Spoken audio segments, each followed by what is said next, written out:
Hello guys, this is Danishman here with another Minecraft video, and today I'm going to show you how to build a Minecraft faction base. Well, I'm not exactly going to show you how to build it, but I'm going to run through a lot of different defenses that might help you build a good faction base, and in the end of the video I will do an outline of how I would use the defenses, so enjoy!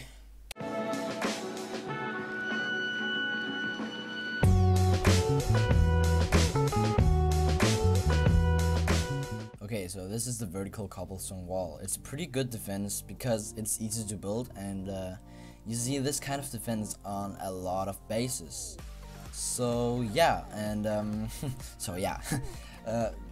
one thing you need to remember when you are building these cobblestone walls is firstly cover your corners. I didn't do it here because I want to show you how to do it, but I'll get on with that later. If you don't cover your corners like this, let's just go over here. If you don't cover your corners and somebody shoots a TNT and it explodes right here, it would damage your wall because the wall is not protected if there's not water on the corners. So if a TNT explodes here, it will do damage just like this, and the people are able to shoot a TNT, a scatter shot for example. It's exploding in your wall, and then you will have a much bigger hole, and bam, they got through one wall without stacking sand. So that's why you do need to cover your corners. I cannot say it enough. In all the kind of defenses and walls you are building, you cannot go around covering your corners. It's the freaking most important thing ever. I mean, just remember it. Okay, so how to do it? You place your water source blocks on top here, and you make a little cool thing here. Yeah, you go one block down and you place blocks like that, and bam, the water flows over. And you need to get a water block here also, because otherwise they're able to shoot a TNT that explodes right here, and you would have the same problem. So just place a block on top like that and it should work. When you're building walls like this, there's a very important thing that you do need to remember. It's a thing called blast resistance. So basically, as you can see here, I built this wall out of endstone instead. It's exactly the same wall as you can see here, but the only difference is when you hybrid through it, it will make a smaller hole. So if say it was cobblestone, it will probably make a hole like this, and if it's endstone, it could make a hole that would look like that maybe, because it has a higher blast resistance, which means when you shoot through it, a lower amount of blocks break. And you might be like, nah, it's only one block less, but it can get annoying if you have a big amount of walls. If say you have 10 endstone walls, it would be a lot more annoying to shoot through than 10 cobblestone walls. Although I recommend using cobblestone for the walls because it's a lot easier to get, and yeah, it's a lot cheaper on most servers. And then you might think, why don't you just use obsidian? It has the highest blast resistance. Well, that's because most servers have a plugin called Obsidian Destroyer, and what that plugin does is it makes obsidian break from maybe 3 hits of TNT, and on most servers that is also through water, so you cannot make unraidable bases. So therefore, in my opinion, or at least I think, endstone is the best opportunity to protect your base on most servers. Okay, so that was the vertical wall design. This is a little bit different kind of a wall because it's still the vertical wall, but you have kind of split it into two. So when you're shooting through this wall, the TNT and the sand, in order to hybrid, will have to fit through this one block gap here in order to hybrid through this, and that's what makes it a lot harder to raid. So basically, if you stack 5 of these behind each other, then they would have to shoot with extreme precision to get through your walls. And the reason why I have a too thick gap in between the walls is, if you let me demonstrate right now. Let's get some sand and some chi right here, and some flint. Okay, so let's say you shot the slab. Oh, I didn't get any sand. Okay, let's say you shot the slab and you stack sand up and you want to hybrid through right here. Then you would have to shoot the TNT and the sand through this small gap, which doesn't always work. And then you hybrid it, And there we go. The only part that is touched is this wall, but you will still have to shoot through this small gap here. So that's what makes these walls a lot better than the normal vertical wall, in my opinion. And the way to improve the wall I showed you before is to stack sand between the cobblestone pillars we have here. It will still work as an anti-hybrid wall, because when you hybrid this, let me demonstrate. When you stack sand up and hybrid this, like this, it's still going to work as an anti-hybrid wall, because when you shoot through here, normally your sand wall would be a little higher, then the sand would fall on top of each other, and you would still have a small gap right here to shoot through, and in that way it would still be anti-hybrid, and you would have another sand wall right here that you would need to shoot through, basically like that.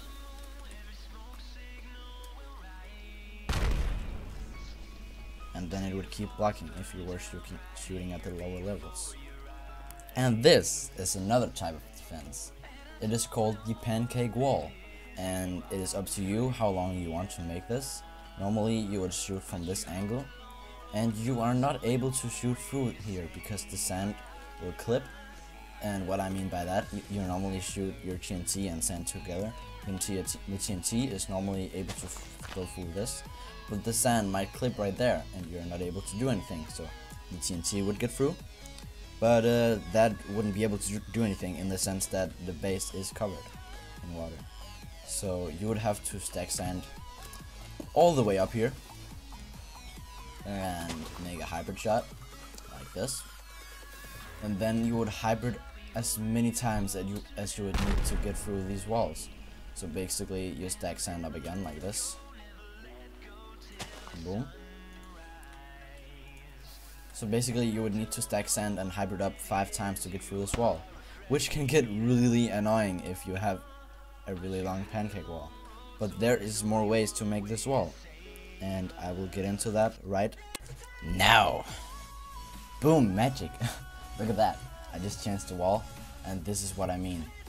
When you shoot through here, your sand and TNT might clip, and you are not able to stack sand, and therefore this design is better in my opinion because it uses less space and it basically blocks, what's it called, all the angles to shoot. And if you use this together with the other wall sides I showed you, like those who go like this, then you basically filter the sand from both directions. If you look at this, they would have to fit through here, and the TNT and sand has to fit through there.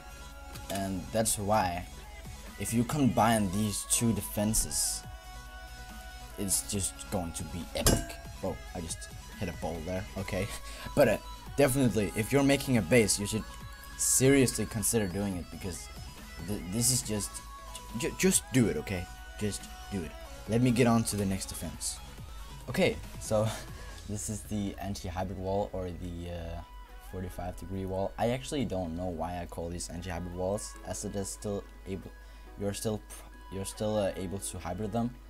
But yeah, and the reason I didn't cover the underside of this is because basically it takes too long time, and you don't really need to do it. You just have to add layers behind of it. So basically, if you scatter this open like this, or just shearly open, water will flow down. You will have to stack sand like this, and you will have a very small area, like 1 block area, to hybrid through. And if you have more layers than this, it is going to be a pain to get through these walls. So I definitely recommend making these walls on your base, but do not make them at the inner walls of your base. I would recommend making these as some of the first defenses, as they take up quite a lot of space, and you kind of want the more compact walls closer to your base. Now you're probably wondering, after I've shown you all these walls, how do I actually put them on my base? So right here I have outlined 1 chunk. You can of course make it 2 chunks or 3 chunks, whatever you want. But right now I'm just going to show you how I would lay out the base with the walls I have shown you. first off, I would add some cobblestone walls that actually protect the corners of the base, so people are not able to either glitch in or cannon your corners if you didn't water them, which is very important. I cannot say it enough. I know I already said it, but you need to remember to cover your walls on the corners. So basically the water wraps all the way around your walls, even in the corners. I cannot say it enough. But let's get on to the next walls. Okay, so I just added the anti-hybrid wall. Well, I can't really call it an anti-hybrid because you can still get through it, but this is just a lot harder to get through with an hybrid cannon. That's what I mean, because the sand and the TNT can actually clip on the corners, as I said before. So that's why it's a lot harder to get through. So you put that wall here, and then it's always a good idea to put a couple of vertical cobblestone walls between your different kinds of walls, like for example the pancakes I showed you, and these I can't say anti-hybrid, stop it. Well, yeah, these, let's just call them anti-hybrid, whatever. These anti-hybrid walls. So it's always good to have a different kind, some cobblestone walls, what's it called, between your walls. Yeah, your other walls, whatever. Let's get on with the next walls. Okay, so here I just added the mini pancake walls that makes the sand clip, and it is very important. I cannot say it enough. Again, you need to make these two block white spaces between the pancakes.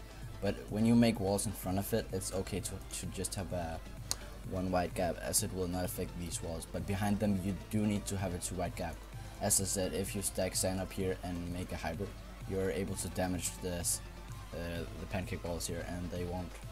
Yeah, they practically won't work anymore. So yeah, you just add your more walls, and then after that, you are going to want to make your what's it called, 45-degree wall, which would be at the inner of your walls. And one of the most important things when you're making a base that has these inner walls is you need to cover this section besides your inner wall, because if you don't have walls in front of this section here, people are going to shoot through the first 2 walls you have around the corners, and then shoot to the side of your back wall here, stack sand up, and basically hybrid through, and they're able to get into the base shooting through minimum amount of walls. So you really need to remember to cover this up. I've seen bases where they've forgotten it and where people have done it. So this is a really important thing when you're building bases. Okay guys, this will be all for this episode, so I hope you enjoyed my little tutorial on how to build faction-based defenses, and I also hope you learned something. And if you enjoyed, please remember to click that like button, as it really helps out the channel. And if you really like the video, make sure to subscribe. Danish man.